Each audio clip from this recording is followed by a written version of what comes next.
दक्षिण भारत रे बड़ राजनेतांकर मध्य आकस्मिक मृत्यु हो पारे।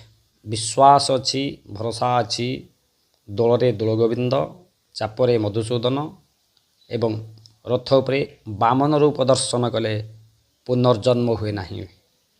किंतु ए वर्ष 14/3/2025 मसीहा शुक्रवार दिन चंद्र ग्रहण लगुच। तेणु पूर्णमी रे चंद्र जमिति उज्ज्वल थांती किंतु ए वर्ष दोल पूर्णिमा दिन चंद्रंक देहरे कलंकित लही होउछि। तेणु विशेषकरी आम मान पई किछि क्षति मध्य हो पारे। साधारणतः भारत रे दक्षिण भारत रे राज्य मानंकरे क्षति मध्य हेबार सूचना मिलुछि। दक्षिण भारत रे बड़ राजनेतांकर मध्य आकस्मिक मृत्यु हो पारे। भूकंप हो पारे, चोरी राहाजानी डकायती मध्य दक्षिण भारत रे हो पारे। तेणु ये जो दोल पूर्णिमा रे सामान्य चंद्रग्रहण लगुच तापाई मध्य आम भारत पाई किछि क्षति सही पारे। तेणु चंद्रंकर उपासना कले मध्य चंद्र शांति होती। चंद्र को कलंकित करा जाउछि से दोल पूर्णिमा 14/3/2025। 15/3/2025 रंग खेल बा होली रंग जरा कहुए से दिन मध्य शनिवार पड़ुछि। से मध्य शनिवार मंगलवार खरवार थिबा हेतु से मध्य भारत पाई आम देश पाई मध्य टिके क्षतिकारक होई पारे। पुणी ठीक 15 दिन पर 29/3/2025 सेटा आपणकर अमावास्यार अच्छी शनिवार। से दिन मध्य सूर्य पराग अच्छी जे भारत रे जे एमिति सूर्य पराग चंद्र पराग रहिबा आम मानंग पई शरीर मध्य असुस्थ देखा दिए। देश देश मध्य युद्ध मध्य देखा जाए, राज्य राज्य मध्य शत्रुता देखा जाए। बड़ बड़ राजनेता मानकर मध्य आकस्मिक निहत हो पारती।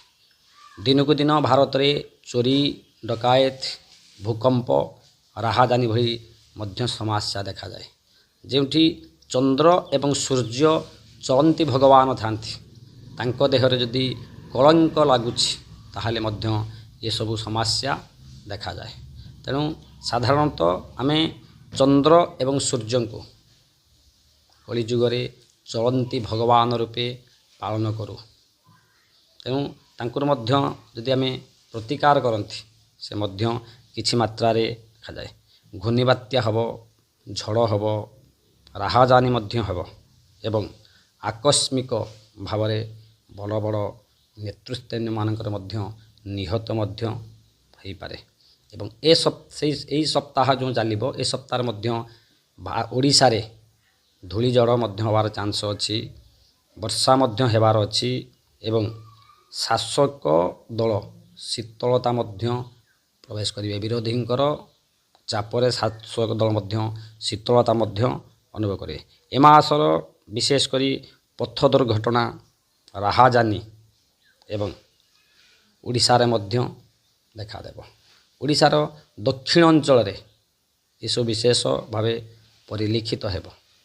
तेणु आमे सूर्य को यदि उपासना करती 29/3/2025 पाई जो सूर्य पराग अच्छी से मध्य सूर्य किछि मात्रा रे संतुष्ट हो पारती।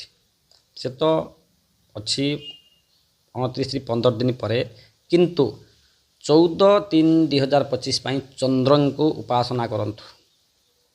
आपणकर निज निज अंचल रे शिव मंदिर मानक क्षीर कर्पूर सहित शिव को आराधना करंतु एवं शिवंक लिंग रे क्षीर कर्पूर 5टी त्रिशाखा छिद्रविहीन बा छिद्रविहीन बेलपत्र मत समर्पण करंतु। चंद्र को उपासना करंतु, चंद्र को शक्तिशाली करंतु। ता फल ए दुर्घटना ए सब किछि मात्रा रे में वर्ती जीव सुनिश्चित हब किंतु तार मात्रा कमी जाई पारे। तेणु चंद्र को उपासना करंतु। पुणी 14/3/2025 पर रवि को मध्य उपासना करंतु। ठीक रविवार दिन रक्त चंदन घरारे नाली मंदार ଶିବଙ୍କୁ ଉପାସନା କରନ୍ତୁ। ଚନ୍ଦ୍ରଗ୍ରହଣ ଯାହା ରବି ଗ୍ରହଣ ଯାହା ମଧ୍ୟ ହେବ ସେ ମଧ୍ୟ କିଛି ମାତ୍ରାରେ ଉପଶମ ହେବ। ତେଣୁ ଆମେ ଏସବୁ ଚନ୍ଦ୍ରଗ୍ରହଣ ଏବଂ ରବି ପରାଗକୁ ସୂର୍ଯ୍ୟ ପରାଗକୁ ଆମେ ରୋକିବା ପାଇଁ ହେଲେ ଏମାନେ ଉପାସନା କଲେ ମଧ୍ୟ ହୋଇପାରିବ। କିଛି କ୍ଷେତ୍ରରେ ରାଶିମାନଙ୍କର ମଧ୍ୟ ପରିବର୍ତ୍ତନ ଦେଖାଯାଏ। ରାଶିମାନଙ୍କର ପରିବର୍ତ୍ତନ ଦେଖା ପାଇଁ ଗଲେ ଆମେ ନିର୍ଦ୍ଦିଷ୍ଟ କେତେଟା ରାଶିଙ୍କ ନାମ କହିଲେ ମଧ୍ୟ ତାଙ୍କର ଗୁରୁ ଶୁଦ୍ଧି ଏବଂ ଶନିଙ୍କର ଚଳନ ହେତୁ ସେ ମଧ୍ୟ କିଛି ମାତ୍ରାରେ ପରିବର୍ତ୍ତନ ହୋଇପାରେ। ତେଣୁକରି ସର୍ବଶେଷରେ ସର୍ବଭାରତୀୟ ଯେତେ ସନାତନ ଧର୍ମୀ ଅଛନ୍ତି ରବିବାର ଦିନ ଶିବଲିଙ୍ଗ ଉପରେ ରକ୍ତ ଚନ୍ଦନ ଘରା ଏବଂ ନାଲି ମନ୍ଦାର ଅର୍ପଣ କରନ୍ତୁ। ସମସ୍ତ ରାଶି ପାଇଁ ଶୁଭ ହେବ। ଏବଂ ସୋମବାର ଦିନ 7ଟି ବେଲପତ୍ର ସହିତ କ୍ଷୀର ଏବଂ କର୍ପୂର ଜଳ ଶିବଙ୍କୁ ସମର୍ପଣ କରନ୍ତୁ।